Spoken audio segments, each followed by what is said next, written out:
My dear students, from today onwards, BS Academy lerunde RTP CA Intermediate Jan 2025 release பண்ண போறோம். So the first class வந்து corporate and other laws அத பத்தி பார்க்கலாம்.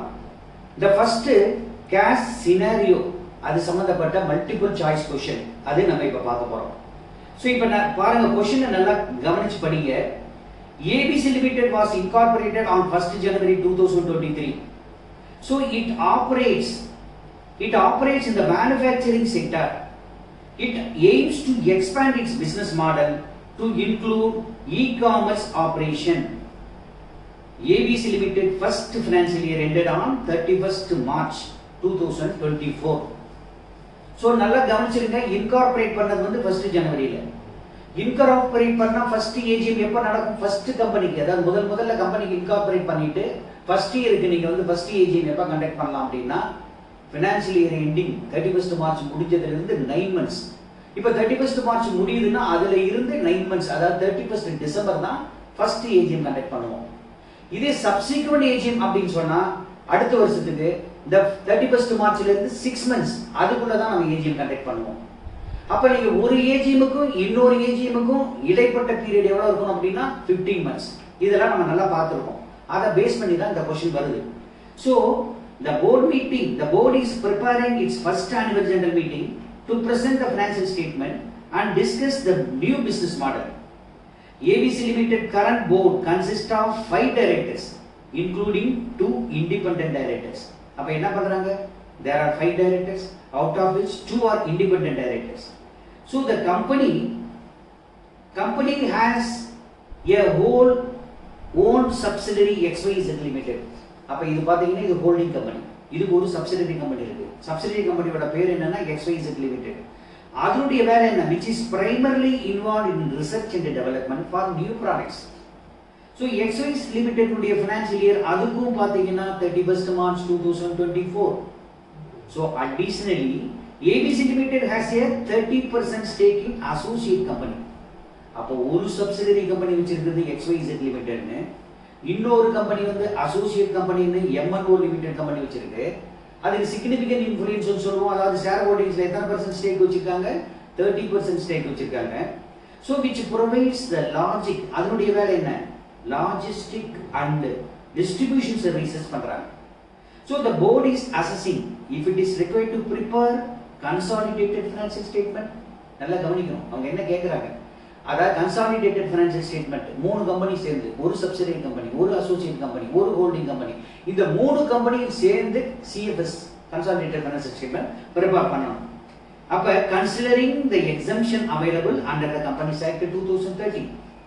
அப்ப ஏஜிஎம்ல agenda இருக்கும் இல்லையா, அந்த அஜெண்டா என்ன அப்படின்னு பாத்தீங்கன்னா approval of financial statements for the year 2023-24. நார்மலா ஃபர்ஸ்ட் அஜெண்டாவே அதுதான் இருக்கும். போன வருஷத்துடைய பேலன்ஸ் ஷீட்டை அடாப்ட் பண்ணணும், அப்ரூவ் பண்ணணும்.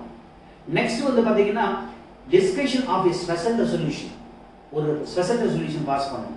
எதுக்கு? இப்ப new commerce business, e-commerce business model எக்ஸ்பான்ஷனுக்கு போறேன்றாங்கல்ல, அதுக்கு வந்து அவங்க ஓட்டிங் ரைட் வாங்கி அது த்ரெஷ்ஹோல்ட் மெஜாரிட்டி அப்ரூவல் வாங்கணும். அது ரெண்டாவது. மூணாவது approval of consolidated financial statement. இந்த 3 கம்பெனியும் சேர்ந்து கன்சாலிடேட்டட் ஃபைனான்சியல் ஸ்டேட்மெண்ட்டுக்கும் அப்ரூவல் வாங்கணும். நெக்ஸ்ட் நீங்க பாத்தீங்க அப்படின்னா நெக்ஸ்ட்ல appointment of auditors, auditor appoint பண்ணணும் அண்ட் அதர் ஜெனரல் மீட்டிங்ஸ். இதுதான் 4 agenda. The board has provided notice to all members about AGM. இப்ப ஷேர் ஹோல்டர்ஸ்க்கு எல்லாத்துக்கும் நோட்டீஸ் அனுப்பிச்சாச்சு, AGM ஓட நோட்டீஸ். அது இல்லாம ப்ரொபோசல் ஃபார் ஸ்பெஷல் ஐட்டம், எதுக்கெல்லாம் வந்து ஸ்பெஷல் ரெசல்யூஷன் தேவைப்படுது அதையும் சொல்லியாச்சு. The notice was sent by email அனுப்பிச்சிருக்காங்க and register postல அனுப்பிச்சிருக்காங்க to ensure compliance with the statutory notice requirements. So all shareholders including minority stakeholders received the notice. எல்லாமே notice receive பண்ணிட்டாங்க. இப்போ நம்ம இந்த பேராகிராஃப் கொடுத்திருக்காங்க, இத பேஸ் பண்ணி நம்ம சில क्वेश्चन கேட்டிருக்காங்க. MCQ நம்ம ஆன்சர் பண்ணனும். என்ன ஆன்சர் பண்ணனும் இப்ப பாப்போம். Solve MCQ. The first questionல first பாருங்க, given ABC Limited the first financial year ended 31st March. அப்ப அந்த கம்பெனி வந்து நியூ கம்பெனி, முதல் வருஷம் இயர் எண்டே எப்போ வருது? 31st March தான். அப்ப ஃபர்ஸ்ட் ஏஜிஎம் தான் அவங்க கண்டக்ட் பண்ணோம். பட் இந்த கம்பெனி இன்கார்பரேட் பண்ணது எப்போ? 1st January 2023.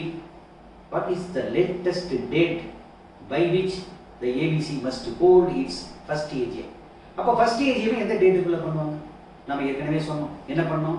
அதாவது ஒரு கம்பெனி நியூ கம்பெனியா இருந்தா ஃபர்ஸ்ட் AGM கண்டக்ட் பண்றதுக்கு 9 மாசம் 31st மார்ச். 31st மார்ச்ல எப்ப முடியுது? 2024ல முடியுது. அப்ப 2024ல இருந்தா அதுல இருந்து 9 months. 9 monthsனா உங்களுக்கு என்ன பாருங்க? 31st மார்ச்ல போச்சுனா 31st டிசம்பர் 2024. அப்ப அதுதான் வந்து latest date by which the ABC must hold its first AGM. So answer is B is the correct answer. Please அதை நீங்க அப்படியே டிக் பண்ணிக்கங்க. B is the correct answer. And then next, suppose ABC Limited holds its first AGM on 15th December. இப்போ அவங்க என்ன சொல்றாங்க?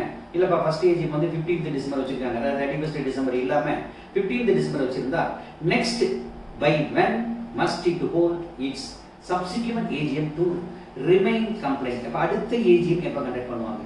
அடுத்த AGM என்ன சொல்லிருக்கோம்? subsequent AGM பொறுத்த வரைக்கும் 31st மார்ச் முடிஞ்சிருச்சுன்னா அதில இருந்து 6 மாசம், அதாவது 30th செப்டம்பர். அப்ப எப்ப முடியுது? அப்ப நீங்க பாருங்க, அந்த 31st மார்ச் 2025 முடிஞ்சிருது, அதுல இருந்து 6 மாசம் அப்படின்னா 30th செப்டம்பர் 2025 செப்டம்பர், அதாவது இதுதான் கரெக்டான ஆன்சர். அப்ப ஆன்சர் என்ன இருக்கும் அப்படின்னா 30th September 2025 will be the correct answer. Next question பாருங்க. Under the Companies Act 2013, does ABC Limited need to prepare consolidated financial statements to present AGM? பண்ணுமா? அப்ப நம்ம ஏற்கனவே நம்ம இங்க பார்த்தது என்ன சொல்லிருக்கோம்? ஒரு ஹோல்டிங் கம்பெனி, ஒரு சப்சிடரி கம்பெனி, ஒரு அசோசியேட் கம்பெனி அப்படி இருக்கு. அப்ப நம்ம என்ன பண்ணணும்?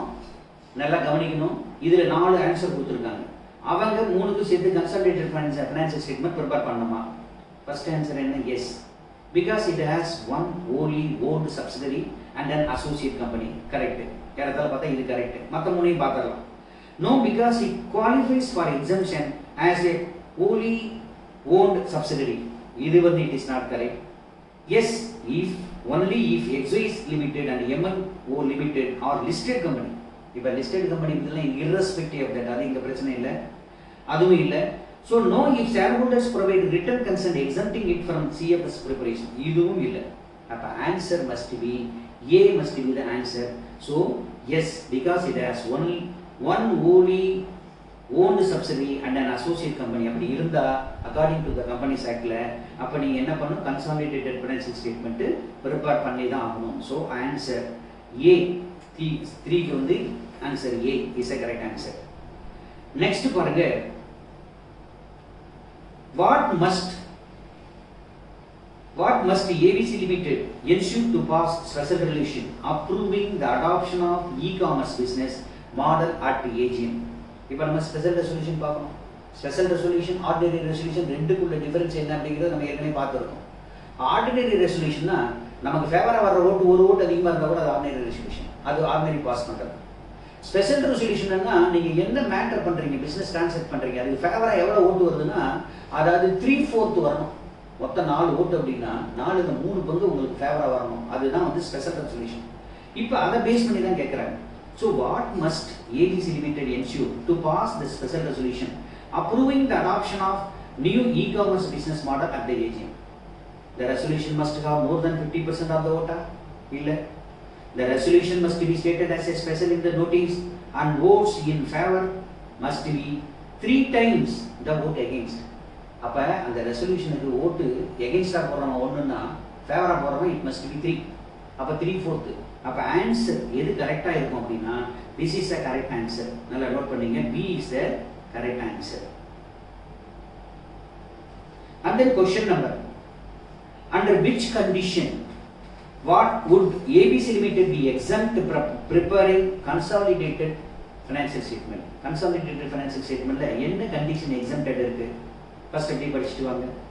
If ABC Limited is wholly owned subsidiary company, all members agree in writing the exemption and proof of. நல்லா பார்த்துருக்கோம், நம்ம என்ன பண்ணிருக்கோம், எல்லா மெம்பர்ஸும் ஜெனரல் மீட்டிங்ல ரைட்டிங்ல சொல்லி இது எக்ஸம்ஷன் வேணும் அப்படின்னு சொல்லி கேட்டிருந்தால், அப்ப நல்லா பாருங்க, அதாவது ஆல் மெம்பர்ஸ் கேட்டிருந்தா, அதாவது ABC Limited is wholly owned subsidiary, all members agree in writing in exemption and proof of delivery of the information is available அப்படினாக அதுதான் கரெக்ட் ஆன்சர். அப்ப நம்ம என்ன பண்ணணும் அப்படினு பாத்தீங்கன்னா A is the correct answer. A is the correct answer. So next அடுத்தது independent MCQ. இது நல்லா பாருங்க, independent MCQ. இதுல நம்ம என்ன பண்ணலாம் அப்படினு பாருங்க. XYZ Limited LLP is a consulting firm. நல்லா பாருங்க, it is a consulting firm. Partners எத்தனை பேர் இருக்காங்கன்னா ABCD அப்படினு 4 பேர் பார்க்கறாங்க. பார்ட்னர் B க்கு நல்லா பார்க்கணும், இது LLP நார்மல் பார்ட்னர்ஷிப் இல்ல, லிமிடெட் லைபிலிட்டி பார்ட்னர்ஷிப். அதுல தெரியும், அதுல இருக்கிற பார்ட்னர்ஸ் எல்லாம் டெசிக்னேட்டட் பார்ட்னர்ஸ். அதுல ஒரு பார்ட்னர் தான் B அப்படிங்கிறவர். அவர் மற்ற பார்ட்னரை கன்சல்ட் பண்ணாம without consulting other partners enters in a contract with the third party. P ஓட ஒரு கான்ட்ராக்ட் போடுறார். அப்ப என்ன பண்ணணும், அவருக்கு பவர் ஆஃப் அட்டர்னி கொடுக்கப்பட்டிருக்கணும், இல்ல ஆத்தரைஸ் பண்ணப்பட்டிருக்கணும், அப்பதான் பண்ணணும். ஆனா இவரு அவங்களோட செய்யறாரா பார்க்கலாம். ஃபார் அது என்ன பர்பஸுக்கு, for a procurement deal on behalf of XYZ LLP. அப்ப அந்த firm சார்பா procurement ஏதோ பர்ச்சேஸ் பண்றாங்க, மெட்டீரியல் பர்ச்சேஸ் பண்றாங்க. அதுக்கு இவர் என்ன பண்றாரு, கான்ட்ராக்ட் third person P ஓட போடுறாரு. It is later found the partner B did not have authority. அவருக்கு ஆக்சுவலா பவரே கொடுக்கப்பட்டிருக்கல, இந்த மாதிரி procurement பண்ணுங்க அப்படின்னு அவருக்கு ஆத்தரைசேஷனே கிடையாது.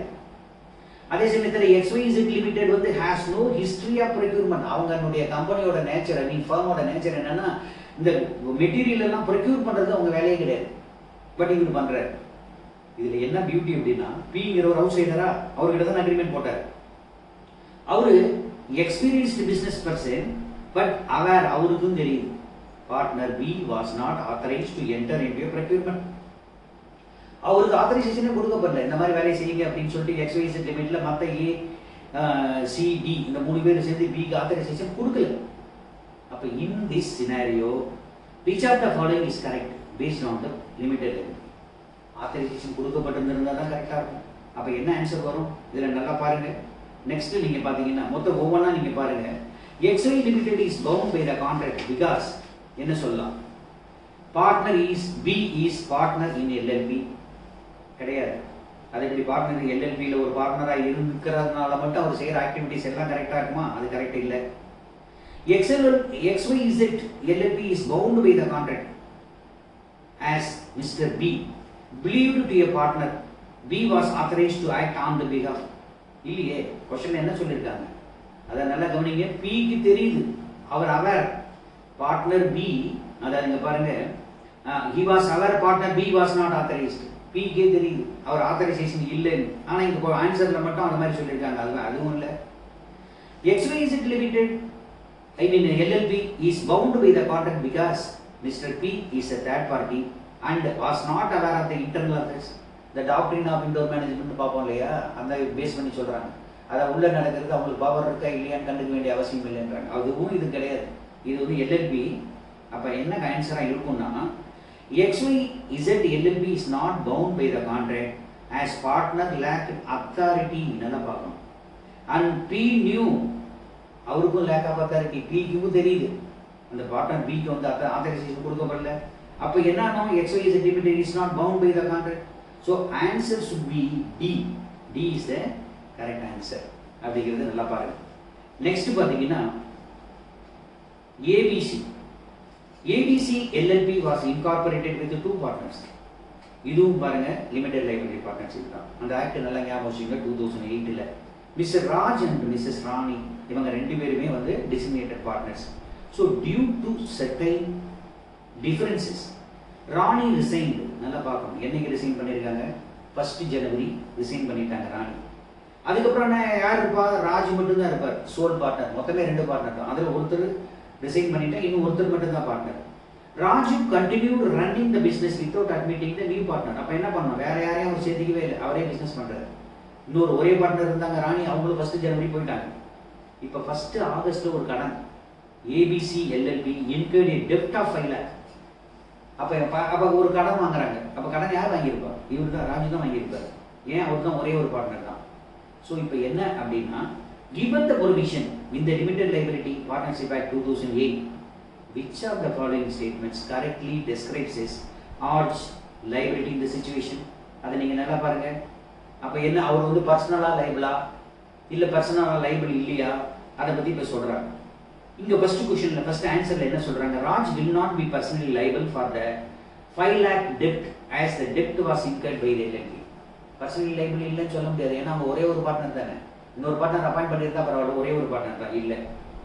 Raj will be personally liable for the 5 lakh debt since he was the sole proprietor for more than 6 months. 6 மாசத்துக்கு மேல இவர் ஒருத்தரே தான் பார்ட்னரா இருக்காரு. அப்ப கடை இவர் தான் வாங்கி இருப்பார். அப்ப வாங்கி இருந்தா இவர் தான் பொறுப்பு. So B is the correct answer. அதை நீங்க அப்படியே காப்பி பண்ணீங்க. So Raj will be personally liable for the debts since he was the sole partner of the LLP for more than 6 months. So B is the correct answer. And then next, Mr. Amit, a chartered accountant. Chartered accountant அப்படிங்கிறது நல்லா கவனிங்க. is a appointed auditor of Grey Limited. அப்ப statutory auditor யாரு? எந்த கம்பெனிக்கு? Grey Limited க்கு. ஆனா Mrs Anitha அப்படிங்கிறவங்க யாருன்னா மிஸ்டர் அமித் ஒய்ஃப். அப்ப அமித் தான் chartered accountant. Chartered accountant wife தான் அனிதா. ஆனா அவங்க என்ன பண்ணிருக்காங்க? நம்ம ஏற்கனவே சொல்லியிருக்கோம், சார்ட்டர்ட் அக்கவுண்டன்ட் ஒய்ஃபோ இல்ல ஹஸ்பண்டோ, அது ஒய்ஃப் ஆடிட்டரா இருந்தா ஹஸ்பண்ட், யாரோ ரிலேட்டிவ்ஸ். இவங்க யாருமே என்ன பண்ணோம்? சார்ட்டர்ட் அக்கவுண்டண்டா இருக்கிற கம்பெனில ஷேர்ஸ் வாங்கியிருக்க கூடாது, இன்வெஸ்ட் பண்ணிருக்க கூடாது அப்படின்னு நம்ம சொல்லியிருக்கோம். இங்க என்ன சொல்றாங்க? அனிதா, அதாவது அமித்தோட wife, chartered accountant wife recently acquired equity shares for Grey Limited of rupees 1 lakh. So which of the following statement is correct regarding Amit and eligibility? இப்ப ஒய்ஃப் வந்து இது பண்ணிருக்காங்க, எந்த ஈக்விட்டி ஷேர்ஸ் வாங்கியிருக்காங்க, இன்வெஸ்ட் பண்ணியிருக்காங்க. யாரு? ஹஸ்பண்ட் வந்து chartered அக்கவுண்டண்டா இருக்கிற அதே கம்பெனில. அது செல்லுமா செல்லாது? ஆனா பாருங்க, மேக்ஸிமம் லிமிட் வேற. ஆனா இப்போ 1 லட்சம் வரைக்கும் தான் வாங்கியிருக்காங்க. அப்ப என்ன பண்ணலாம்? கண்டினியூ பண்ணலாம். So Amit company must vacate the position of the auditor. இங்க ஃபர்ஸ்ட் என்ன சொல்றாங்க? வைஃப் வந்து ஷேர் வச்சிருக்கறனால அந்த கம்பெனில இவர் வந்து ஆடிட்டரா செயல்படக்கூடாது அப்படின்றாங்க. due to the disqualification arising from his wife. இது கிடையாது.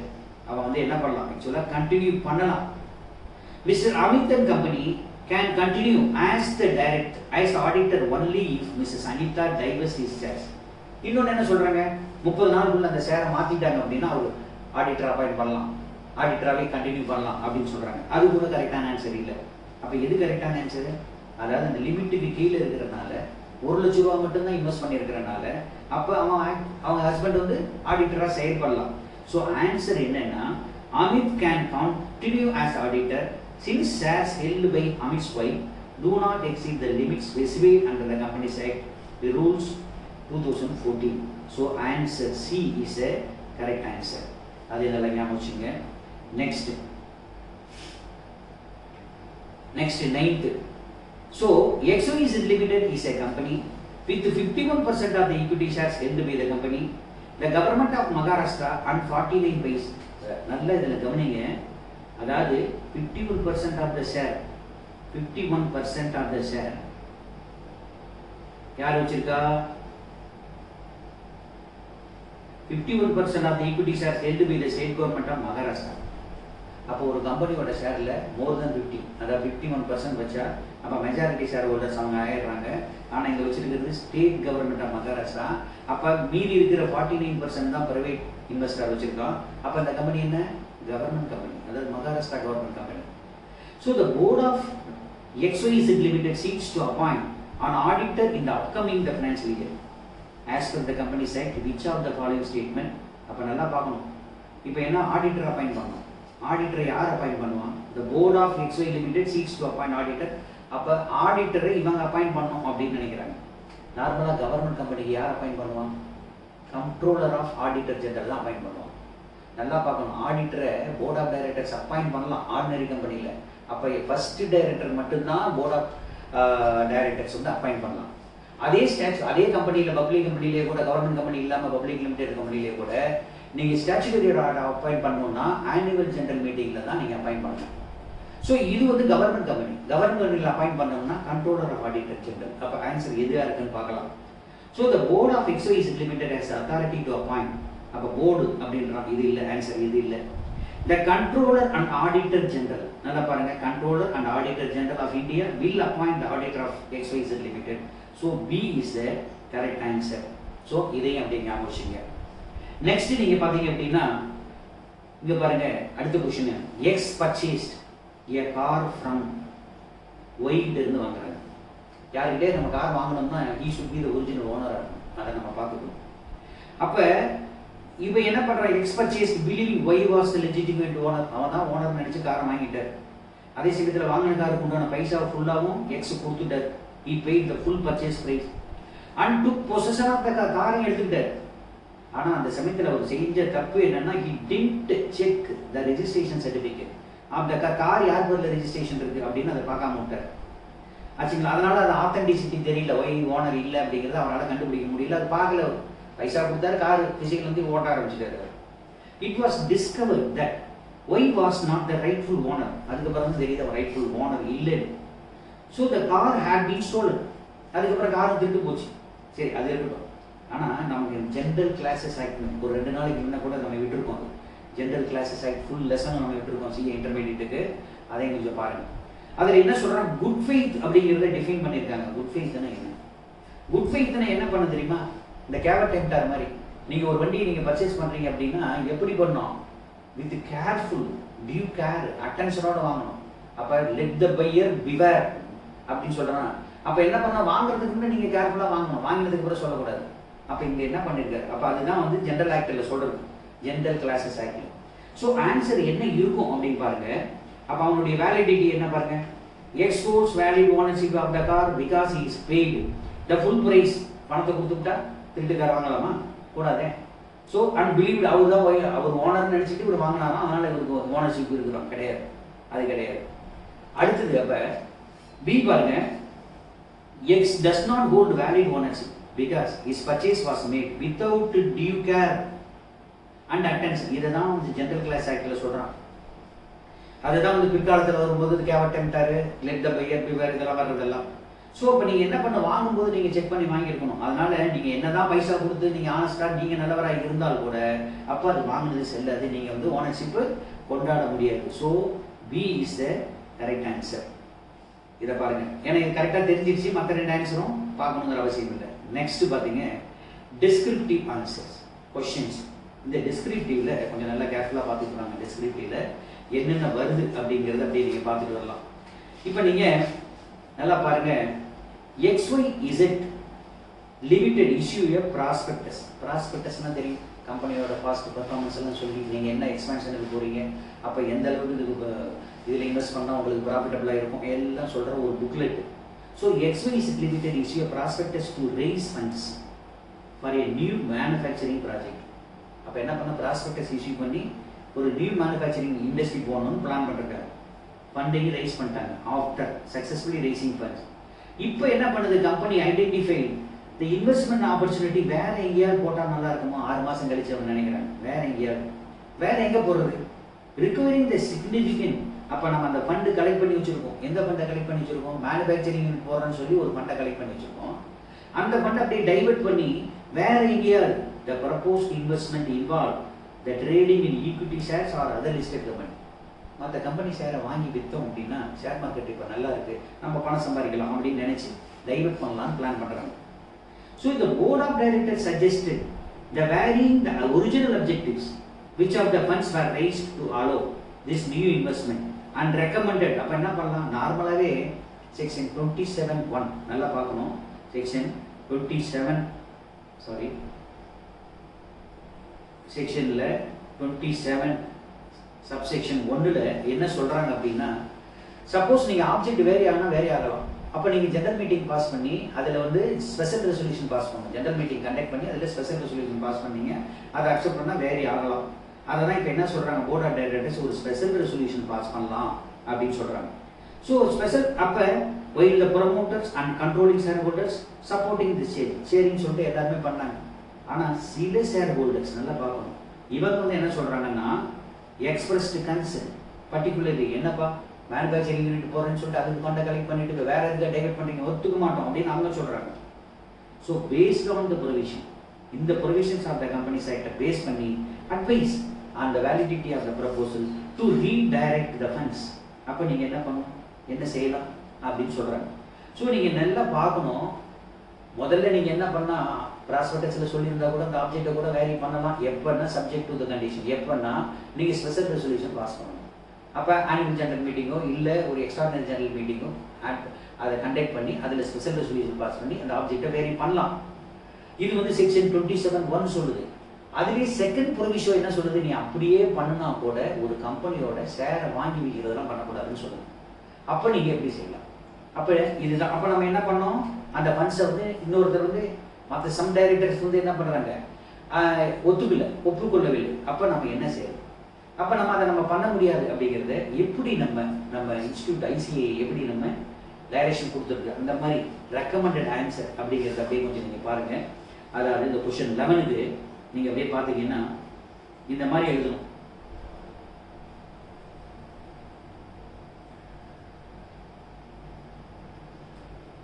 இப்போ நான் சொன்னதுதான் பாருங்க. அதாவது செக்ஷன் 27(1) ஆஃப் த கம்பெனிஸ் ஆக்டில் என்ன சொல்கிறாங்க, இந்த ஆப்ஜெக்ட்ஸ் என்ன பண்ணலாம், கேன் பி வேரி பண்ணலாம். நீங்கள் என்ன பண்ணலாம், ஆப்ஜெக்ட் ப்ராஸ்பெக்டஸில் சொல்லியிருப்பீங்க, வேரி பண்ணலாம் only with the authority of the company given in the general meeting by way of special resolution. So இதுதான். ஆனால் அதுலேயே நீங்கள் இப்போ வேரி பண்ணால் கூட செகண்ட் ப்ரொவிஷோ ஆஃப் சப்செக்ஷன் இதே ஃபார்மெட்டில் நீங்கள் ஆன்சர் பண்ணணும், ஃபுல் மார்க் வரும். ஸோ செகண்ட் ப்ரொவிஷோ என்ன சொல்லுது, such company is not to use amount raised through the prospectus for buying and trading dealing in equity shares of other listed company. அப்படி நீங்க collect பண்ணப்பட்ட அமௌண்ட்டை நீங்க என்ன பண்ணணும், இன்னொரு கம்பெனியோட ஷேரை வாங்குறதுக்கோ விற்கிறதுக்கோ நீங்க யூஸ் பண்ணக்கூடாது அப்படின்னு சொல்லுது. அப்ப இந்த கிவன் இந்த கொஸ்டின்ல அதுக்கப்புறம் நீங்க கன்க்ளூஷன் வரணும். இந்த XYZ லிமிட்ல என்ன சொல்லுது, planning to use the amount raised for different industries, அதாவது ஈக்விட்டி ஷேரை வாங்கி விற்கலாம் அப்படிங்கிறதுக்கு யூஸ் பண்ணுது.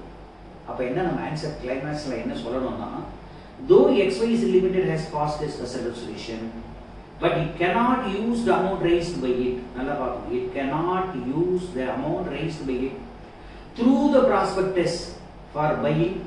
நல்லா பார்க்கணும், through the prospectus for buying and trading of the dealings. அப்போ hence அப்போ இந்த ப்ரொபோசல்ங்கிறது என்ன இருக்கும், is not valid. இதுதான் வந்து ஜட்ஜ்மெண்ட். நீங்கள் கொடுக்க வேண்டிய ஜட்ஜ்மெண்ட்டு 11th கொஸ்டினுக்கு இதுதான் கொடுக்கணும். அப்போ நீங்கள் இதை ஞாபகம் வச்சுக்க வேண்டியது செக்ஷன் 27(1). அப்போ 27(1)ல் வேரி பண்ணலாம். ரெண்டாவது செகண்ட் ப்ரொவிஷன் என்ன சொல்லுது, நீங்கள் அப்படியே பண்ணால் கூட அந்த அமௌண்ட்டை வந்து buying and selling of the equity ஷேர்ஸுக்கு இன்னொரு கம்பெனி டிஃப்ரெண்ட் கம்பெனிஸுக்கு நீங்கள் யூஸ் பண்ணக்கூடாது. அப்போ அவங்க எடுத்த முடிவு வந்து தப்பு அப்படிங்கிறத நம்ம சொல்லலாம். சரி, கொஸ்டின் 12 நீங்கள் பாருங்கள். Question number 12 next, XYZ Tech Solutions is a growing technology company. It has significant contribution from its employees and the directors. இப்போ நம்ம சில டைரக்டர்ஸ்லாம் நம்ம ஞாபகம் இருக்கும்னு நினைக்கிறேன், ஸ்வெட் ஈக்விட்டி ஷேர்ஸ். அப்போ ஒரு டெக்னாலஜி இருக்கும், பயங்கர எக்ஸ்பர்ட்டாக இருக்கும். அவரை நம்ம கம்பெனியில் வச்சுக்கிறதுனால நம்ம டர்ன் ஓவர் அதிகமாகும், நெட்வொர்க் அதிகமாகும்.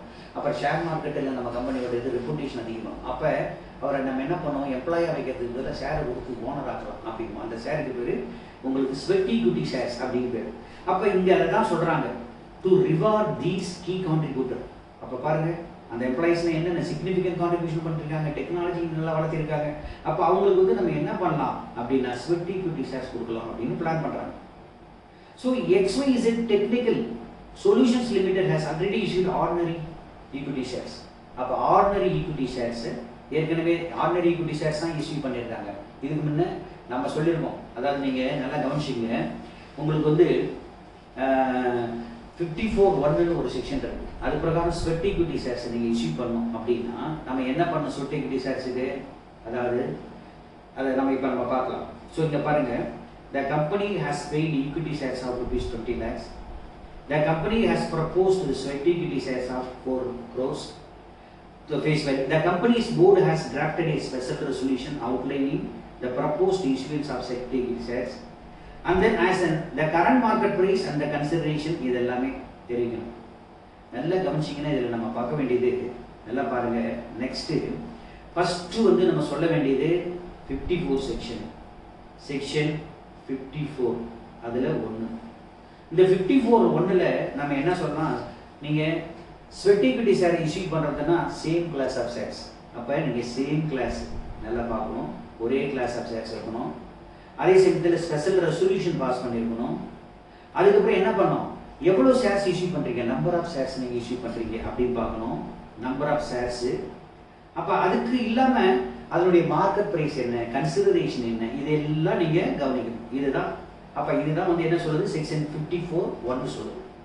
சரி, அதுலயே கூட இன்னொன்னு என்ன சொல்றாங்க அப்படின்னா, நம்ம பெய்ட் அப் ஈக்விட்டி ஷேர் கேபிட்டல்ல 15% 15% தான் நீங்க இஷ்யூ பண்ணணும். அப்படி இல்லைன்னா 5 crores whichever is maximum அப்படிங்கறது நம்ம அதே கண்டிஷன்ல வருது.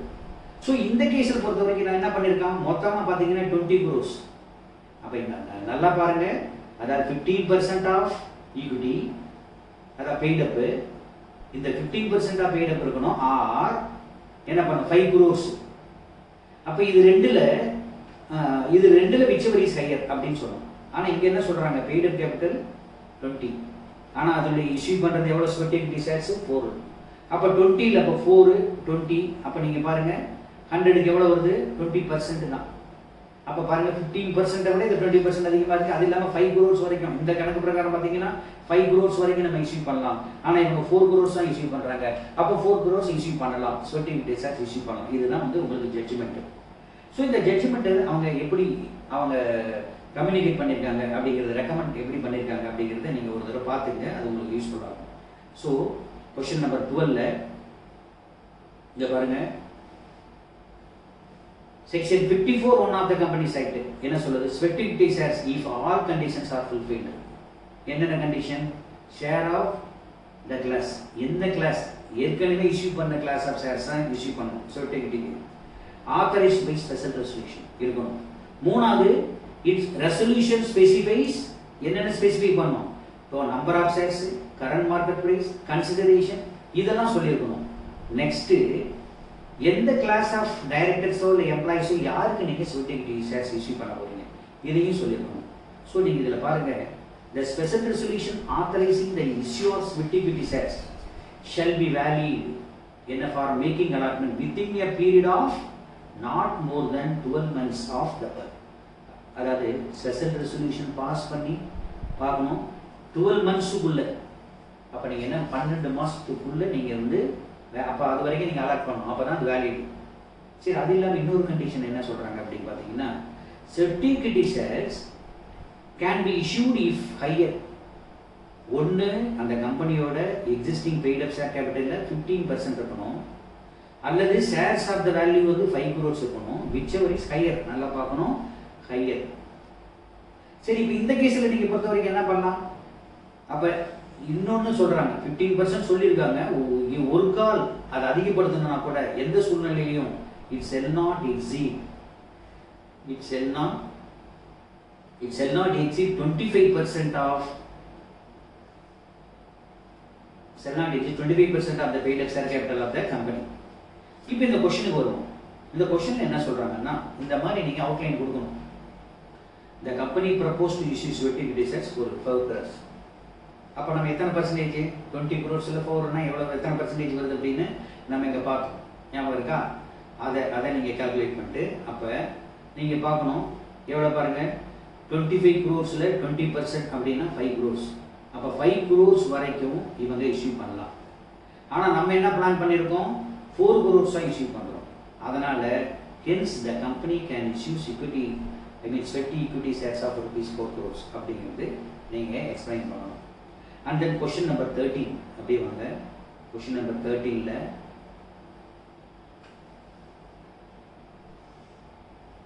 PQR Limited, a manufacturing company, is in the process of expanding its operation. எக்ஸ்பான்ஷனுக்கு போகிறாங்க. அப்போ எக்ஸ்பான்ஷனுக்கு போகிறதுக்கு அவங்க என்ன செய்கிறாங்கன்னா, PQR Limited acquired a plot of land with building from ABC company. இன்னொரு கம்பெனி, இதே நேச்சர் உள்ள ஒரு கம்பெனியோட த சேம் இண்டஸ்ட்ரியில் இருக்கிற இன்னொரு கம்பெனி ஏபிசிங்கிற ஒரு கம்பெனியில் இருந்து ஒரு லேண்டையும் ஒரு பில்டிங்கையும் வாங்குறாங்க. வாங்குறது யாரு, PQR. நம்ம ஏற்கனவே பார்த்துருக்கோம், சார்ஜ் கிரியேஷன் அப்படின்னா ஒரு அசெட்டை வாங்குறோம் அப்படின்னா அதில் என்கம்பரன்ஸ் இருக்கா, வில்லங்கம் இருக்கா, சார்ஜ் ஏதாவது ஏற்கனவே கிரியேட் பண்ணப்பட்டிருக்கா அப்படின்னு பார்த்துட்டு தான் நம்ம வாங்கணும். இப்போ இவங்க வாங்குறதுல அதை தான் சொல்ல வர்றாங்க, the property is subject to an existing charge. அப்படின்னா பாருங்க, ஏற்கனவே நீங்க வாங்குறீங்க, இந்த ப்ராப்பர்ட்டி ஏபிசி லிமிடெட் வாங்குறீங்க. ஆனா ஏபிசி லிமிடெட் என்ன பண்ணிருக்கு, ஒரு சார்ஜ் கிரியேட் பண்ணிருக்கு அவங்க பேங்க் ஆஸ் ஏ செக்யூரிட்டியா அந்த பில்டிங் கொடுத்துருக்கு. எதுக்கு, ஏன்னா அவங்க ஒரு லோன் வாங்கியிருக்காங்க. அப்ப ஏபிசி லிமிடெட் ஒரு லோன் வாங்குறதுக்காக அந்த லேண்டையும் பில்டிங்கையும் செக்யூரிட்டியா கொடுத்து ஒரு சார்ஜ் கிரியேட் பண்ணி வாங்கியிருக்காங்க. இப்போ அந்த லேண்டிங் பில்டிங்கை தான் இந்த PQR லிமிடெட் இப்போ பர்ச்சேஸ் பண்ணுது. ஸோ அப்பனா பாருங்க, the charge had already been registered by ABC Limited. அவன் சார்ஜ் கிரியேட் பண்ணி வச்சிருக்கான் அந்த லோனுக்காக. இப்போ என்ன சொல்றாங்கன்னா, இது PQR Limited டைரக்டர் என்ன சொல்றாங்க, இல்லைங்க நம்ம ஒன்றும் பண்ண தேவையில்லை, நமக்கு எந்த அப்ளிகேஷனும் இல்லை. as charge was already created, ABCA ஏற்கனவே கிரியேட் பண்ணிட்டான். நம்மளை பொறுத்த வரைக்கும் there is no further obligation to be fulfilled. நம்ம எதுவும் செய்ய வேண்டியதில்லை அப்படின்னு சொல்றான். இப்போ இது என்ன எடுத்து, இப்போ என்ன பண்ணுவோம், நம்ம ஒரு அப்ஜெக்ஷன், நோ அப்ஜெக்ஷன் சர்டிஃபிகேட் இல்லாமல் அந்த பேங்க் கிட்ட நம்ம வாங்க முடியாது, செல்லாது. ஆனால் ஆஃப்டர் நெகோசியேஷன் பேங்க் என்ன கொடுத்து, நோ அப்ஜெக்ஷன் கொடுத்து சொல்லிடுச்சு, நீங்கள் வாங்கிக்கலாம் சார், ஒன்றும் பிரச்சனை இல்லைட்டுருச்சு. So the consent of the sale and transfer of the property PQR Limited with the condition, அதாவது என்ன கன்சென்ட் கொடுத்துட்டாங்க, என்னென்ன, PQR Limited must register a new charge. அப்போ இந்த ப்ராப்பர்ட்டி மேலே நாங்கள் ஏற்கனவே சார்ஜ் கிரியேட் பண்ணியிருந்தோம், சரி நான் எங்களுக்குள்ள பார்த்துக்கிறோம், நீங்கள் என்ன பண்ணுறீங்க, புதுசாக சார்ஜ் கிரியேட் பண்ணீங்க அப்படின்னு அவங்க சொல்கிறாங்க. இப்போ நீங்கள் என்ன பண்ணணும், அட்வைஸ் பண்ணணும். என்ன அட்வைஸ் பண்ணணும், அதாவது நல்லா கவனிங்க, இது வந்து சார்ஜ் கிரியேஷன் அப்படிங்கிறது செக்ஷன் 77 வந்து அது பிரகாரம் நம்ம இது பண்ணணும். whether the contention of the directors of the PQR Limited is correct, give your answer in terms of the provisions of the Companies Act. அப்போ நீங்கள் பார்க்கணும், இது வந்து செக்ஷன் 77 வருது. செக்ஷன் 77 நீங்கள் ஒரு ப்ராப்பர்ட்டி வாங்குறீங்க, அதில் ஏற்கனவே சார்ஜ் கிரியேட் ஆகிருந்தா, அப்போ வாங்குற எந்த கம்பெனியும் அவங்க ஃப்ரெஷ் சார்ஜ் கிரியேட் பண்ணணும், அவ்வளோதான். அது இல்லாமல் கன்ஃபார்ம் பண்ணணும் என்னன்னா, ஏற்கனவே இருக்கிற ஓல்டு சார்ஜ் வந்து டிஸ்சார்ஜ் ஆயிடுச்சு அப்படின்னு பண்ணணும். அதை அவங்க எப்படி சொல்றாங்க அப்படிங்கிறது இப்போ நம்ம பார்ப்போம் 13ல். ஸோ அவங்க எதுக்காக அதை நம்ம அதையும் பார்க்கணும் அப்படின்னா, நீங்கள் ஓன் வேர்ட்ஸில் எழுதுனதை விட அவங்க ரெக்கமெண்டட் ஆன்சர்ஸ் அப்படின்னு ஞாபகம் வச்சுக்கிட்டீங்கன்னா உங்களுக்கு ஈஸியாக இருக்கும் அதுக்காக. ஸோ இதில் the provision of section 77 relating to the registration of charge shall be as follows. என்ன பண்ணலாம், எந்த company acquiring any property subject to charge within the meaning of that section, any modification in terms of condition, ஏற்கனவே charge creation பண்ணிருக்கு, அதில் ஏதாவது modify பண்ணுங்க தானே, ஏன்னா நம்ம பேங்க் லோனுக்காக அம்மா வாங்கி வச்சிருக்கான். இப்போ PQR வந்து வேற பர்பஸுக்காக வாங்குது, எக்ஸ்பான்ஷன் பர்பஸுக்காக. அப்போ என்ன பண்ணணும், மாடிஃபிகேஷன் இருக்கு. ஸோ அப்போ நீங்கள் என்ன பண்ணணும், சார்ஜ் கிரியேட் பண்ணணும். அப்போ இது வந்து அப்ளிகபிள். ஸோ இதில் அக்கார்டிங் டு செக்ஷன் 79A பிரகாரம் என்ன அப்படின்னா, ஏதாவது ப்ராப்பர்ட்டியை நீங்கள் ஆல்ரெடி சார்ஜ் கிரியேட் பண்ண ப்ராப்பர்ட்டியை நீங்கள் வாங்கினீங்கன்னா, if it is sold with the permission of the holder in charge, அதாவது அந்த பேங்க் யார் சார்ஜ் கிரியேட் பண்ணா, இந்த கேஸை பொறுத்த வரைக்கும் பேங்க் அவனை என்ன பண்ணிட்டான், அப்ரூவல் கொடுத்துட்டான். அப்போ அப்ரூவலோட நீங்கள் வாங்கினா, it shall be the duty of the company acquiring to get charge registered. அப்ப எவன் வாங்குறானோ, வாங்குனது யார், PQR. அப்ப என்ன பண்ணணும், அவன் சார்ஜ் ஃப்ரெஷ் சார்ஜ் கிரியேட் பண்ணணும். so get the charge registered in accordance with section 77. சரி, next பாருங்க. so according to the provision of section 77, when a company acquires a property is subject to existing charge, it is the duty of acquiring company, I mean PQR company, to register the charge as its own. This means the PQR Limited must create a fresh charge over the acquired property and register it with the register of companies. அப்பப்பா register கிட்ட fresh charge creation பண்ணுற வேண்டிய duty யார்கிட்ட இருக்குன்னா PQR கிட்ட. அது மட்டும் இல்லாமல் இன்னொரு மேட்டர் இருக்கு. நீ வாங்கினதுக்கு அப்புறம் PQR Limited is to ensure, உறுதிவாதம் கொடுக்கணும், என்ன, previous charge is effectively discharge, பழைய சார்ஜ் டிஸ்சார்ஜ் ஆயிடுச்சு. New charge is registered in its name, in my name, என் நேம்ல கிரியேட் ஆயிருக்கு அப்படின்னு PQR சொல்லணும். Reflecting PQR Limited is a current owner. இப்போ யாரு கரண்ட் ஓனர், நாங்க தான் அந்த பில்டிங்கு அப்படின்னு அதை கன்ஃபார்ம் பண்ணணும்.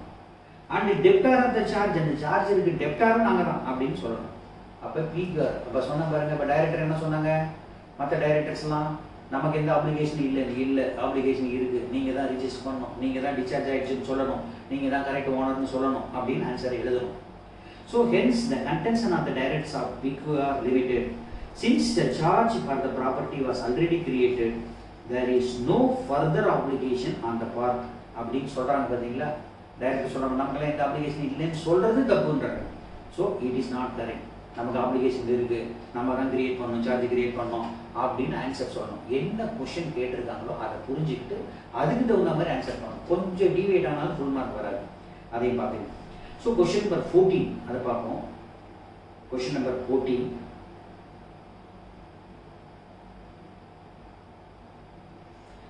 என்ன சொல்றாங்க, இப்போ 14ல Vishal limited as a public company, அதாவது unlisted public company. Unlisted public கம்பெனினா தெரியும், ஸ்டாக் எக்ஸ்சேஞ்சில் ட்ரேட் பண்ணல, லிஸ்ட் பண்ணல, அப்போ இதனுடைய ஷேர்ஸை யாரும் வாங்கி வைக்க முடியாது ஸ்டாக் எக்ஸ்சேஞ்சில். அந்த மாதிரி ஒரு கம்பெனி. ஆனால் அதில் 5 டைரக்டர்ஸ் இருக்கான். அந்த 5 டைரக்டர்ஸில் 2 டைரக்டர் வந்து independent directors. Sam limited is a subsidiary of Vishal limited. அப்போ பாருங்க, விசால் லிமிடெட்ங்கிறது அன்லிஸ்டட் பப்ளிக் கம்பெனி. அப்போ சாம் பிரைவேட் லிமிடெட் இது ஆக்சுவலாக பாருங்க பிரைவேட் லிமிடெட். அப்போ நம்ம ஏற்கனவே பண்ணியிருக்கோம், ஒரு பிரைவேட் லிமிடெட் ஒரு பப்ளிக் லிமிடெடோட சப்சிடரியாக இருந்தால் அது கூட பப்ளிக் லிமிடெட் தான் அப்படின்னு நம்ம படிச்சிருக்கோம். So Sam private limited is a subsidiary company of Vishal limited actively carrying on the business. Actively carrying on the business என்ன அப்படின்னா it is not a dormant company அப்படின்னு அர்த்தம். அடுத்தது அதுக்கு பெய்ட் அப் ஷேர் கேபிட்டல் இருக்கு. Paid up share capital of 1.5 crores and 40 members and turnover of 18 crores இதெல்லாம் இருக்குது யாருக்கு? Sam private limited. அப்ப நல்லா பார்க்கணும், it is also provided Sam private limited is not a start up company. அதையும் நம்ம பார்க்கணும். Sam private limited is a not a start up company. So இந்த context of aforesaid cash scenario please answer the following question. என்ன கேட்குறேன் பாருங்க. Whether SAM Private Limited is mandatorily required to prepare cash flow statement for the financial year. Prepare பண்ணணுமா? இது வந்து எங்க வருது? Section 2 subsection 10ல வருது. அதுல முதல்ல செக்ஷன் 2 சப்செக்ஷன் 10னா ஃபைனான்சியல் ஸ்டேட்மென்ட்னா என்ன அப்படின்னு சொல்லுது. ஃபைனான்சியல் செக்ஷன் அதாவது 210ல ஃபைனான்சியல் ஸ்டேட்மென்ட் என்ன? Profit and loss account, balance sheet, cash flow statement, changes in utility, இந்த மாதிரி ஒரு 4-5 ஐட்டம் வந்தால் தான் வந்து உங்களுக்கு ஃபினான்ஷியல் ஸ்டேட்மெண்ட். அந்த ஃபினான்ஷியல் ஸ்டேட்மெண்ட்டை சில கம்பெனிங்க என்ன சொல்கிறோம், டார்மன்ட் கம்பெனியும் இல்லை ப்ரைவேட் கம்பெனியில் வந்து அதை என்ன சொல்லிருக்கோம், ஸ்டார்ட் அப் கம்பெனியாக இருந்தாலோ டார்மன்ட் கம்பெனியாக இருந்தாலோ ஸ்மால் கம்பெனியாக இருந்தாலோ அவங்கலாம் கேஷ் ஃப்ளோ ஸ்டேட்மெண்ட் கேஷ் இது என்ன கன்சாலிடேட்டட் என்ன சொல்கிறாங்க பாருங்க, அந்த கேஷ் ஃப்ளோ ஸ்டேட்மெண்ட் ப்ரிப்பேர் பண்ண வேண்டியதில்லை அப்படின்னு சொல்கிறாங்க. ஸோ இங்கே நம்ம என்ன பண்ணோம், provide your answer by analysing Sam limited on the following categories. அதாவது அந்த கம்பெனி ஸ்மால் கம்பெனியாக இருந்தால் என்ன செய்வீங்க? சரி, அந்த கம்பெனி ஸ்மால் கம்பெனியாக இருந்தா இல்லை அந்த கம்பெனி டார்மன்ட் கம்பெனியாக இருந்தா, அப்போ நம்ம டார்மன்ட் கம்பெனியாக இருக்குதா இல்லையான்னு பார்க்கணும், செக் பண்ணணும். ஸ்மால் கம்பெனியாக இருக்குதா இல்லையான்னு பார்க்கணும். நம்ம செக்ஷன் 285 அப்படின்னு ஒரு செக்ஷன் இருக்குது, அதையும் நல்லா பாருங்க. செக்ஷன் 2ல 85ல என்ன பண்ணோம், ஒரு கம்பெனி சப்சிடரி கம்பெனியாக இருந்தால் it need not be a small company, it must not be small company. அப்போ அது ஸ்மால் கம்பெனி இருக்க முடியாது, ஏன்னா இது வந்து சப்சிடரி கம்பெனி அப்படின்னு நம்ம சொல்லியிருக்கோம். ஸோ அப்போ அந்த சமயத்தில் அது ப்ரிப்பேர் பண்ணணுமா அப்படிங்கிறது தான் இப்போ நம்ம பார்க்க போகிறோம். ஸோ இப்போ 14ல் என்ன ஆன்சர் அப்படிங்கிறத நம்ம இப்போ பார்க்கலாம்.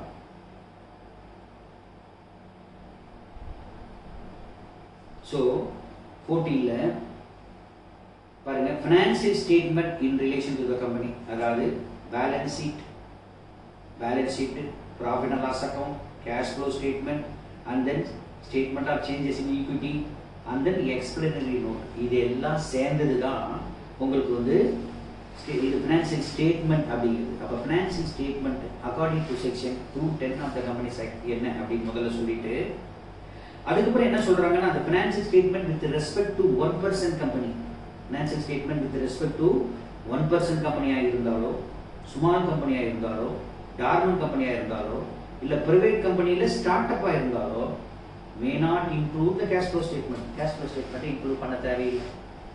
So for considering the applicability of the preparation of cash flow statement, அப்போ நீங்கள் என்ன பண்ணணும், Sam private limited it is required first to analyse. முதல்ல சாம் பிரைவேட் லிமிடெட் அப்படின்னு ஒரு கம்பெனி இருக்கு இல்லையா, அது டார்மன்ட் கம்பெனியா? 2 கேஸ் சொல்லியிருந்தாங்க இல்லையா, ஒன்று டார்மன்ட் கம்பெனியா இல்லை ஸ்மால் கம்பெனியா? முதல்ல அது ஸ்மால் கம்பெனியான்னு பார்ப்போம். ஸ்மால் கம்பெனியாக இருந்தால் என்ன சொல்லுவோம், ஸ்மால் கம்பெனிக்கு தனியாக அதுக்கு ஆத்தரைஸ்டு கேபிட்டல் எவ்வளோ இருக்கும், டர்ன் ஓவர் எவ்வளோ இருக்கும், அது தனி. ஆனால் இங்கே என்ன இது சப்சிடரின்னு ஏற்கனவே சொல்லிட்டாங்க. அப்போ கம்பெனி எந்த கம்பெனி சப்சிடரியோ it cannot be categorised as a small company under section 285. அப்போ இது வந்து என்ன, இது வந்து ஸ்மால் கம்பெனி இல்லை. அப்போ நீங்கள் பாருங்கள், சாம் பிரைவேட் லிமிடெட் ஸ்மால் கம்பெனி இல்லை. அப்போ ஸ்மால் கம்பெனியாக இருந்தால் கேஷ் ஃப்ளோ ஸ்டேட்மெண்ட் ப்ரிப்பேர் பண்ண தேவையில்லை. ஆனால் இது ஸ்மால் கம்பெனி இல்லை. சரி, அடுத்தது பாருங்க, டார்மன்ட் கம்பெனி. டார்மன்ட் கம்பெனினா என்ன சொன்ன கொஸ்டின்லேயே பாருங்க, the company is actively carry on business ஒரு வார்த்தை சொல்லியிருப்பாங்க. அப்ப carry on actively carrying on business அப்படின்னா it cannot be a categorized as a dormant company. அப்ப அந்த டார்மண்ட் கம்பெனின்னு சொல்ல முடியாது. அப்ப ரெண்டு கேஸுமே இல்லை. அப்ப சாம் லிமிடெட் கம்பெனி அப்படிங்கிறது என்ன அப்படின்னா it is deemed to be a public company. நான் ஏற்கனவே சொன்னேன், ஒரு பிரைவேட் கம்பெனியாக இருந்தாலும் பப்ளிக் கம்பெனியினுடைய சப்சிடரியாக இருந்தால் அதுவும் பப்ளிக் கம்பெனி தான். ஸோ அப்போ it is deemed to be a public company as it is subsidiary of Vishal limited and unlisted public company. So it will not fall in the categories of exemption. அப்போ இதுக்கு வந்து என்ன வரும்? Will not fall. நல்லா பார்க்கணும், இது வந்து category exemption இதுக்கு பொருந்தாது. அப்படின்னா என்ன ஆன்சர் வரணும்? So it can be concluded that P Limited is mandatorily required to prepare cash flow statement அப்படிங்கிறது. அப்ப என்ன பண்ணணும்? cash flow statement நீ ப்ரிப்பேர் பண்ணி தான் ஆகணும். ஏன்னா நீ டார்மண்ட் கம்பெனியும் இல்லை, ஸ்மால் கம்பெனியும் இல்லை, அப்ப எக்ஸம்ஷன் கிடையாது. அப்ப ப்ரிப்பேர் பண்ணி ஆகணும். So as part of the as it does not fall in the category of என்ன இப்போ சொன்னமோ அதான் செக்ஷன் 210 பிரகாரம். அப்ப இந்த மாதிரி நீங்க ப்ரொடியூஸ் பண்ணணும். நெக்ஸ்ட் பாத்தீங்கன்னா 15th கொஸ்டின் என்ன சொல்றாங்க அப்படின்னு பாருங்க. 15th என்ன கேட்குறாங்க? Prawn Limited. Prawn Limited is an unlisted company having its register office at Agartala. அகர்தலான்னு ஒரு இடத்துல ரெஜிஸ்டர் ஆஃபீஸ் இருக்கு. அப்போ நார்மலாக சொல்லியிருக்கோம் ஏஜிஎம் கண்டக்ட் பண்ணுறதுன்னா எங்கே கண்டக்ட் பண்ணணும்? நமக்கு ஞாபகம் இருக்கும்னு நினைக்கிறேன். ஏஜிஎம் கண்டக்ட் பண்ணுறது அப்படின்னா அந்த ஸ்டேட்டுக்குள்ளே கண்டக்ட் பண்ணணும். அதே மாதிரி காலையில் 9 o'clock இருந்து 6 o'clock வரைக்கும் பண்ணணும். அதே சமயத்தில் சில கேசஸ்லாம் இருக்குது இதில். அது என்ன செக்ஷனு? 96(2) அப்படின்னு ஒரு செக்ஷன் இருக்குது. அப்போ செக்ஷன் 96 சப்செக்ஷன் 2 பிரகாரம் நம்ம சொல்றோம். அது பிசினஸ். அதை இப்போ பார்ப்போம். கொஸ்டினை படிங்க. Prawn Limited is unlisted company having its register office at Agartala. The company scheduled its annual general meeting on 31st July 2024 in Goa. Agartala ஒரு ஸ்டேட்ல இருக்கு, கோவாவில் இன்னொரு ஸ்டேட்ல போயிட்டு இவங்க வந்து ஏஜிஎம் கண்டக்ட் பண்றாங்க. அது எப்போ கண்டக்ட் பண்றாங்க? கமென்ஸ்மெண்ட் எப்பன்னா மதியம் 3 மணிக்கு. அது கன்க்ளூடட் அட் 6 PM. நார்மலாக இந்த செக்ஷன் 96(2) என்ன சொல்லுது அப்படின்னு பார்த்தீங்கன்னா பிஸ்னஸ் ஹவர்ஸில் தான் ஏஜிஎம் கண்டக்ட் பண்ணணும். நம்பர் 1, எங்கே ரிஜிஸ்டர் ஆஃபீஸ் இருக்கோ அந்த ஏரியாக்குள்ளே இருக்கிற ஏதாவது ஒரு இடத்துல பண்ணணும். ஒன்று ரிஜிஸ்டர் ஆஃபீஸில் கண்டக்ட் பண்ணணும், அப்படி இல்லைன்னா ரிஜிஸ்டர் ஆஃபீஸ் சிச்சுவேட் பண்ணுற அந்த இதில் எந்த ஹோட்டலில் கல்யாண மண்டபமோ எங்கேயாவது பண்ணலாம். 2 அந்த மாதிரி நீங்கள் பார்க்கணும். இந்த 3 கேஸ் இருக்குது. அதே மாதிரி நேஷனல் ஹாலிடேவாக இருக்கக்கூடாது. இந்த 3 கேஸும் சொல்லியிருக்காங்க. அப்படி நீங்க கண்டக்ட் பண்ணணும் அப்படின்னா அப்ப நீங்க என்ன ஏஜிஎம்ல ரிட்டன் கன்சென்ட் வாங்கியிருந்தா கண்டக்ட் பண்ணலாம். ஸோ இங்க என்ன சொல்றாங்கன்னா it is also provided that 1st July the company had obtained. பாருங்க, இப்போ ரிட்டன் கன்சென்ட் ஏற்கனவே வாங்கி வச்சிருக்காங்க. 1st July 2024 company had obtained written consent from all members via email agreeing to hold AGM at the out of state location. இந்த ஸ்டேட்ல இருந்து வேற state. So as per the company said evaluate valida இல்லையா? அப்பனா என்ன அர்த்தம்? Business ஹவர்ஸ்ல தான் பண்றாங்க. 3 o'clock to 6 மணி பரவாயில்ல, கன்சென்ட் வாங்கி வச்சிருக்காங்க. அப்ப நீங்க வேற ஸ்டேட்ல பண்ணலாம் அப்படின்னு சொல்லியாச்சு. அப்ப செக்ஷன் 96(2) வந்து கம்ப்ளை ஆகுது. அப்போ அது வந்து அதை வந்து வேலிடிட்டி உண்டு அப்படிங்கிறது தான் நம்ம ஆன்சர் பண்ணணும். ஸோ 15 என்ன ஆன்சர் அதையும் அப்படியே பார்த்தரலாம். 15ல ஸோ செக்ஷன் 96(2) பிரகாரம் every annual gender meeting shall be called during business hours. அதே சமயத்தில் காலையில் 9 AM to 6 PM. But it is not on national holiday. அப்போ it had be at the register office of the company or some other place within the city in which the register office of the company is situated. இந்த 4 condition. இந்த கடைசி condition மீறணும் அப்படின்னா நீங்க என்ன பண்ணணும்? The annual general meeting of unlisted company may be held at any place if the consent is in writing or by electronic mode by all members is obtained. So in the question நீங்க பாத்தீங்கன்னா Prawn Limited is an unlisted company and consent of all members to conduct AGM has been received. இப்போ advance இப்போ 1st July 2024 வாங்கிட்டாங்க. அப்போ the meeting was started well. அதே சமயத்தில் கரெக்டான டைம்ல தான் ஸ்டார்ட் பண்றாங்க. prescribed time 3 மணிக்கு தான் ஸ்டார்ட் பண்ணா 6 மணிக்கு முடிஞ்சிருது. So the meeting was validly created, called. So this is the correct answer. So question number 16 அது என்னன்னு பார்ப்போம். 16ல HD Software is engaged in the business of providing software activities. The company appointed its statutory auditors. The board of directors of the company informed the auditor fees shall be fixed by the director of the company. நார்மலாக நம்ம ஏற்கனவே சொன்னோம், ஒரு auditor appoint பண்ணுறது யார் பண்ணோம்? ஆக்சுவலாக நம்ம ஃபஸ்ட்டு ஆடிட்டர் அப்பாயிண்ட் பண்ணுறது போர்ட் ஆஃப் டைரக்டர்ஸ் அப்பாயிண்ட் பண்ணலாம். ஸ்டாச்சுட்டரி ஆடிட்டர் அப்பாயிண்ட் பண்ணுறது ஆனுவல் ஜெனரல் மீட்டிங் அல்லது எனி எக்ஸ்ட்ராடினரி ஜெனரல் மீட்டிங். அடுத்தது கவர்மெண்ட் ஆடிட்டர் அப்பாயிண்ட் பண்ணுறது கண்ட்ரோலர் ஆஃப் ஆடிட்டர் ஜெனரல். இப்போ சேலரி ஃபிக்ஸ் பண்ணுறது யார்? சேலரி ஃபிக்ஸ் பண்ணுறது என்ன பண்ணணும்? அதை ஃபஸ்ட் ஆடிட்டருக்கு அவங்க ஃபிக்ஸ் பண்ணலாம், மற்ற ஆடிட்டருக்கு. ஸோ த ஆடிட்டர் அப்ஜெக்டட், அவர் என்ன சொல்கிறாரு, இல்லைப்பா போர்ட் ஆஃப் டைரக்டர்ஸ் எனக்கு ஃபிக்ஸ் பண்ணக்கூடாது சேலரியை, ஏன்னா அது வந்து ஜிஎம்ல ஜெனரல் மீட்டிங்கில் தான் நீங்கள் கன்ஃபார்ம் பண்ணணும் அப்படின்னு சொல்கிறாரு. So the directors have approach you as a chartered account. அவங்கள கேட்குறாங்க அட்வைஸ் பண்ண சொல்லி, என்னவா அட்வைஸ் பண்ணுவீங்க? கரெக்ட், நீங்கள் டைரக்டருக்கு இந்த பவர் இல்லை, மற்றபடி இவங்க தான் பண்ணணும் அப்படின்னு நம்ம சொல்லணும். கொஸ்டின் நம்பர் 16 நீங்கள் பாருங்கள். கொஸ்டின் நம்பர் 16 அதாவது இதில் வந்து இந்த செக்ஷனை ஞாபகம் வச்சுக்கோ. Section 142 of the companies act 2013. So the remuneration of auditors, remuneration auditor பற்றி சொல்கிற செக்ஷன் வந்து 142. ஸோ இது பிரகாரம் remuneration of auditor shall be fixed by the company in general meeting or in such a manner as may determine. அவ்வளோதான் general meeting சொல்லணும். இல்லை சட்டம் அப்பப்போ எந்தெந்த மேனரில் பண்ணணும்னு மாற்றி சொல்லிச்சுன்னா அந்த மேனரில் பண்ணணும். However, the board may fix remuneration of first auditor மட்டும்தான் board of directors fix பண்ணணும், வேற எதுவும் பண்ண முடியாது. So the remuneration shall, remuneration என்ன? இந்த சென்டென்ஸ் எல்லாம் கொஞ்சம் நல்லா பார்த்து வச்சுங்க.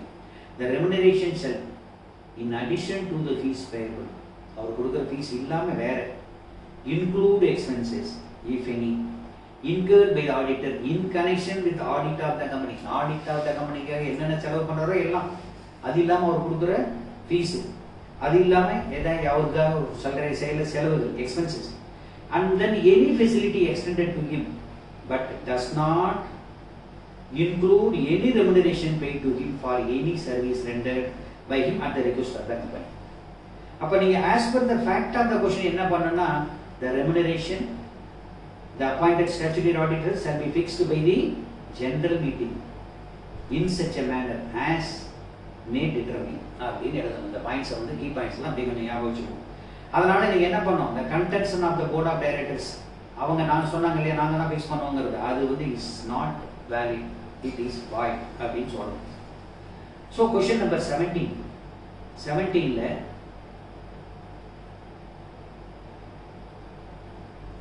பாருங்க. இதுல இதுவும் வந்து எல்எல்பி ஆக்ட் தான் வருது.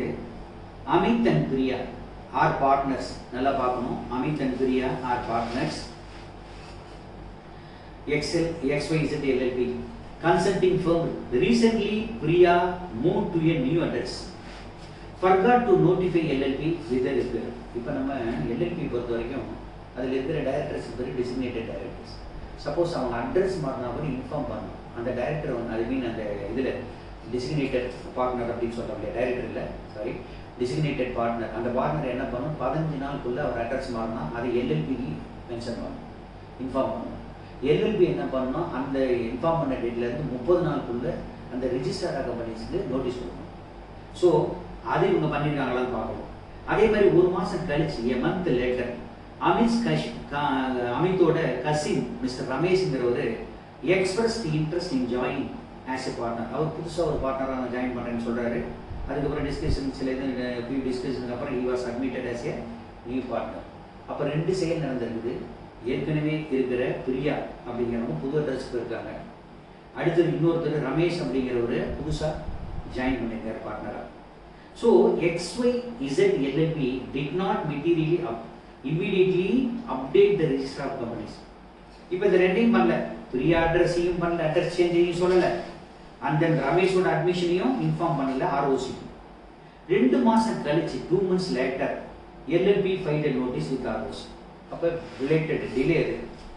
So the advice LLP about the details of the part the complaints in not informing. அப்போ பிரியாஸ் அட்ரஸை பண்ணோம்.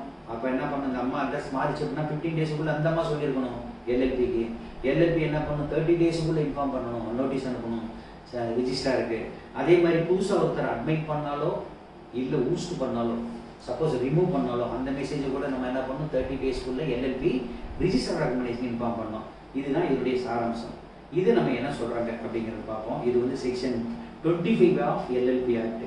இதில் வந்து நீங்கள் section 25 of LLP limited liability partnership act என்ன வருஷம், 2008. ஸோ இதில் என்ன சொல்றாங்க அப்படிங்கிறது பார்ப்போம். 17ல்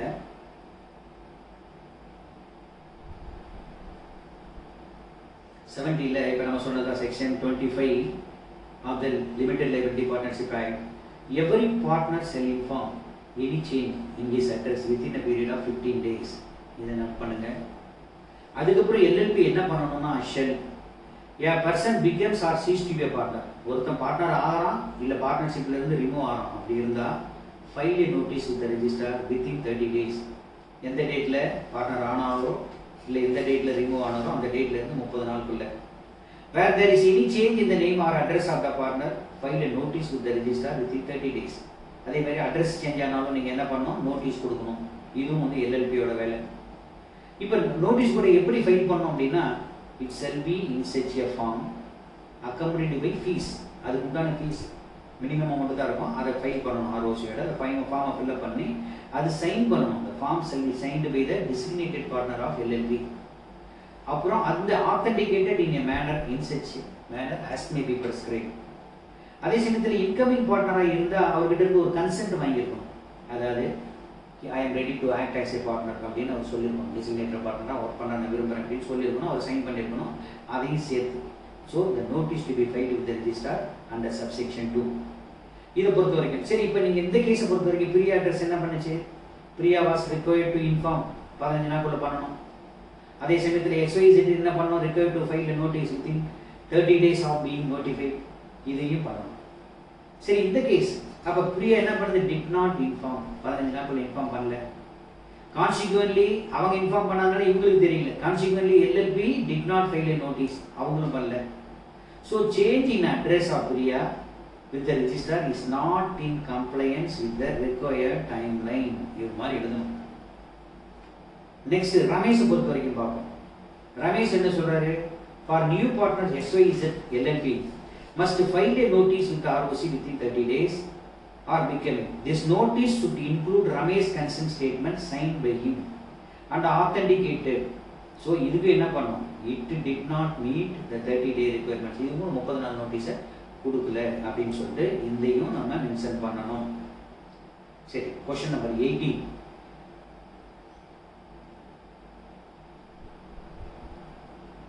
என்ன சொல்றாங்க, the parliament recently passed environment protection amendment act 2024. இப்ப சமீபமா பண்ணிருக்காங்க. அத பாருங்க. எப்பனா இந்த ஆக்ட் வந்து கமென்ஸ்மென்ட் டேட் வந்து என்ன சொல்லிருக்காங்க, 1st September 2024. the president gave the consent to act and consent கொடுத்தது 15th July. இப்போ நம்ம ஜெனரல் கிளாஸஸ் ஆக்ட்னு ஒரு ஆக்ட் இருக்கு. அந்த ஆக்ட்ல படிச்சிருக்கோம். ஒரு சட்டம் இயற்றப்பட்டிருந்தா அது சென்ட்ரல் ஆக்டா இருந்தா, சென்ட்ரல் ஆக்ட்னா அது அவங்களே டேட் சொல்லிட்டாங்கன்னு வச்சுக்கோங்க. இம்ப்ளிமெண்டேஷன் அதாவது இன்கார்பரேஷன், அதாவது இது கமென்ஸ்மெண்ட் டேட், இந்த சட்டம் வந்து நடைமுறைக்கு எப்போ வரும் அப்படின்னு அவங்களே சொல்லிட்டு அந்த டேட்டு. சப்போஸ் அந்த டேட்டை சொல்லலை அப்படின்னா சென்ட்ரல் ஆக்டா இருந்தா கவர்னர் ஜெனரல் எப்போ பர்மிஷன் கொடுக்குறாரோ அசென்ட் கொடுக்குறாரோ அந்த டேட்டு, அதுதான் வந்து உங்களுக்கு கமென்ஸ்மெண்ட் டேட்டு. அதே பார்லிமெண்ட் ஆக்டா இருந்தா பிரசிடென்ட் என்னைக்கு அசென்ட் கொடுக்குறாரோ அந்த டேட்டு, அதுதான் commencement of the act. So இந்த கேஸை பொறுத்த வரைக்கும் என்ன சொல்றாங்கன்னா, என்விரான்மெண்ட் ப்ரொடெக்ஷன் ஆக்ட்னு ஒன்று 2024 இப்போ சமீபமாக 2-3 மாதத்துக்கு முன்ன ஸ்டார்ட் பண்ணியிருக்காங்க, ஐ மீன் எனாக்ட் பண்ணியிருக்காங்க. To strengthen regulation on industrial waste disposal. The act specified the commencement of the date on 1st September 2024. The president gave the consent. இப்போ இதில் பாருங்க, கன்சென்ட் சப்போஸ் டேட் அவங்க ப்ரொமல்கேட் பண்ணலன்னு வச்சுக்கோங்க, அந்த 1st September பண்ணலன்னு வச்சுக்கோங்க, அப்போ பிரசன்ட் கொடுத்தாரு, என்னைக்கு அசென்ட் கொடுத்தாரோ அன்னைக்கு தான் கமென்ஸ்மெண்ட் டேட்டு. ஆனால் அவங்க சொல்லிட்டாங்க 1st September, அப்போ 1st September தான் டேட்டு. இருந்தாலும் இவங்களுக்கு வந்து இந்த கிரீன் எர்த் லிமிடெடுக்கு கன்ஃபியூஷன் வருது, அவங்களுக்கு தெளிவாக தெரியல. அவங்க என்ன நினைக்கிறாங்க, they are uncertain about when the provision of Environment Act will start to apply. அப்போ அந்த ப்ரொவிஷன்ஸ் எல்லாம் எப்போ சட்டப்படி நடைமுறைக்கு வரும் அப்படிங்கிறது அவங்களுக்கு தெரியல. அவங்க லீகல் டீம் என்ன சொல்றாங்க, கொஸ்டின் எழுப்புறாங்க. they need to immediately comply with the new regulation. உடனே நம்ம பண்ணணும். If they have a grace period until the commencement date. அப்ப நம்ம commencement date ஒன்று இருக்கும், இது மாதிரி இருக்கும்னு சொல்றாங்க. இப்போ உங்களை என்ன கேட்கறாங்க? Give your answer in reference to the provisions of General Classes Act. நீங்க ரெஃபரன்ஸ் கொடுங்க. இப்போ நம்ம சொன்னதுன்னு சொல்லணும். என்ன பண்ணணும்? அந்த டீடைல்லாம் சேர்த்து எழுதணும். என்ன 18ல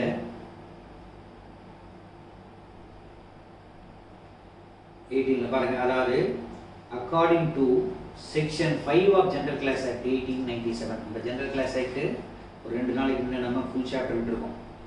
Any Central Act has not specifically mentioned a particular date. இந்த டேட்ல இருந்து கமெண்ட்ஸ் ஆகும்னு சொல்லாம இருந்திருந்தா அப்ப அது எப்ப ஃபோர்ஸ்க்கு வரும்? It shall be implemented on the date on which it receives assent of the Governor General. நல்லா பார்க்கணும். கவர்னர் ஜெனரல் என்னைக்கு ஒப்புதல் தெரிவிக்கிறாரோ அன்னைக்கு. அது எதுக்கு? Central ஆக்டுக்கு. And before the commencement of the institution constitution or president in case of act of parliament. President என்னைக்கு consent கொடுக்குறாரோ அன்னைக்கு. எப்போ? இந்த case of act of parliament.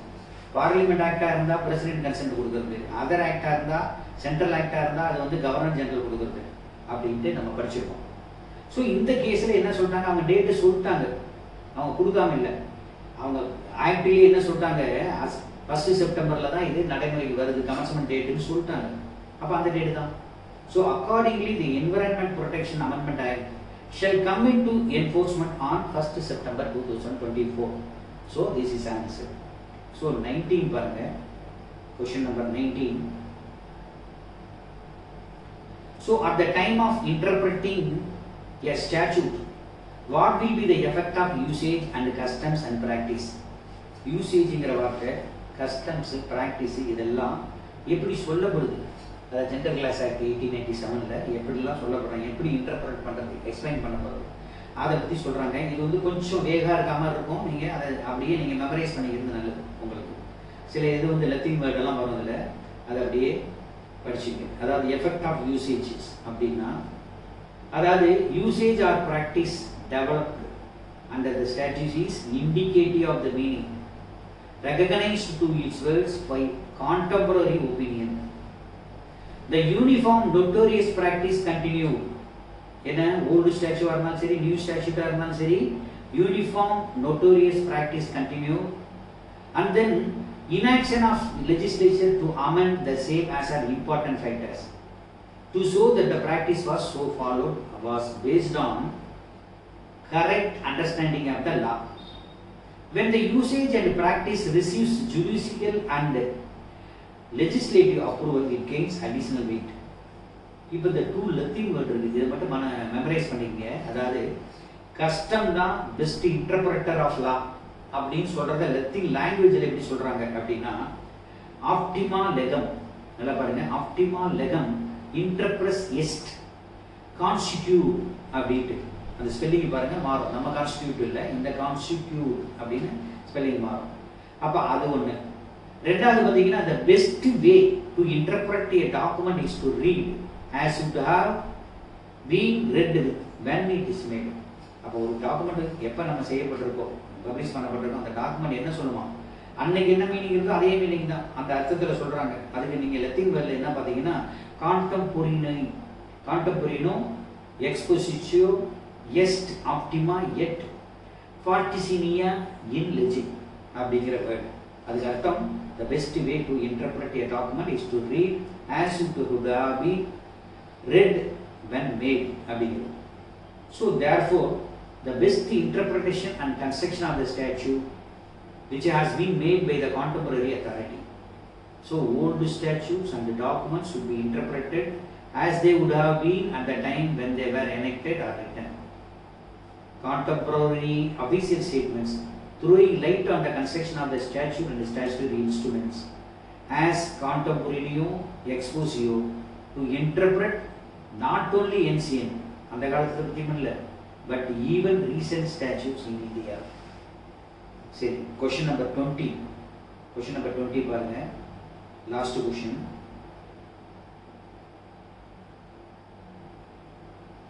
So Ravi, Indian citizen, works as a software engineer for an international company. During the previous Financial year 2023-24, Ravi resided in India for 200 days. So in April of the current year, he accepted a job in Canada. அப்ப நல்லா பாருங்க, Canada left India with a long-term work visa, planning to settle in India indefinitely. Analyze the residential status. நார்மலா residential status அப்படிங்கிறது நல்லா கவனிச்சுக்கணும். நீங்க residential status நீங்க படிச்சிருப்பீங்க. ஃபெமா ஆக்ட் அப்படின்றது ஃபாரின் எக்ஸ்சேஞ்ச் மேனேஜ்மெண்ட் ஆக்ட் அப்படின்னு 1999ல நம்ம பார்த்துருக்கோம். அது பிரகாரம் என்ன சொல்ல போறாங்க, அதாவது ஒரு மனிதன் வந்து 182 டேஸ் இந்தியாவில் ரெசைட் பண்ணா வந்து ரெசிடென்ட். இதை நம்ம ஏற்கனவே படிச்சிருக்கோம், இன்கம் டேக்ஸ் ஆக்ட்லையும் படிச்சிருக்கோம். ஆனால் அதே சமயத்தில் 182 டேஸ் இருந்திருந்தால் கூட ஒரு 3 பர்பஸுக்காக ஒன்று இந்தியாவிலிருந்து வெளிநாட்டுக்கோ இல்லை வெளிநாட்டிலிருந்து இந்தியாவுக்கோ வந்திருந்திருந்தால், அப்போ நல்லா கவனிக்கணும், வந்திருந்திருந்தா அது வந்து அவன் ரெசிடென்ட்டாக கன்சிடர் பண்ண முடியாது அப்படிங்கிறத நம்ம இப்போ எழுதணும்.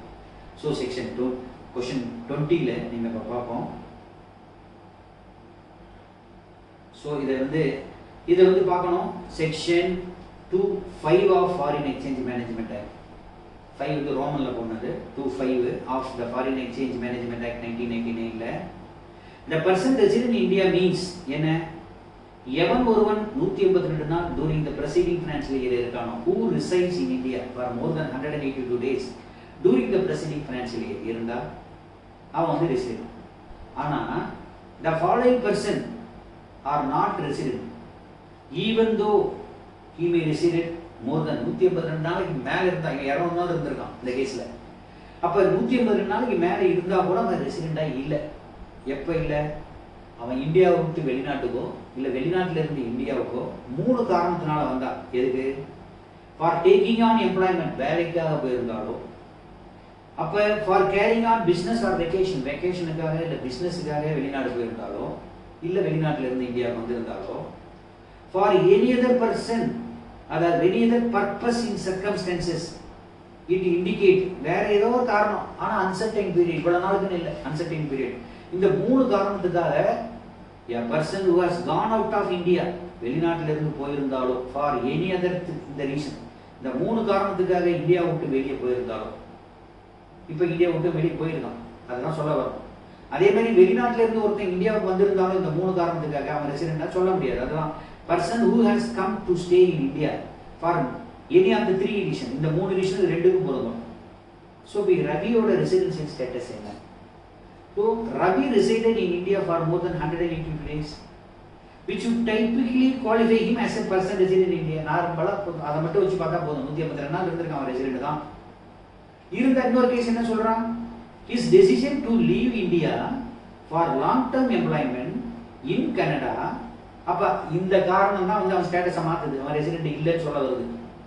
According to the provision, the person who has left India for the purpose of employment abroad is not considered person in India even if they meet 82 days requirements. 182 நாள் இருந்தா போதும் சொன்னோம் இல்லையா, அவன் 200 நாளே இருந்தா கூட he will not be treated as a person resident in India. So Ravi does not qualify as a resident for the current year. நல்லா பாருங்க. அப்ப இதை வந்து ஆர்டிபியில கார்பரேட் விட்டுட்டோம். அடுத்தது டாக்ஸேஷன், இன்னொன்று வந்து அக்கௌண்டன்சி, அட்வான்ஸ்ட் அக்கௌண்டன்சி, அதையும் விட போகிறோம். கொஞ்சம் அதெல்லாம் விஷயம் ஆல் சக்ஸஸ்.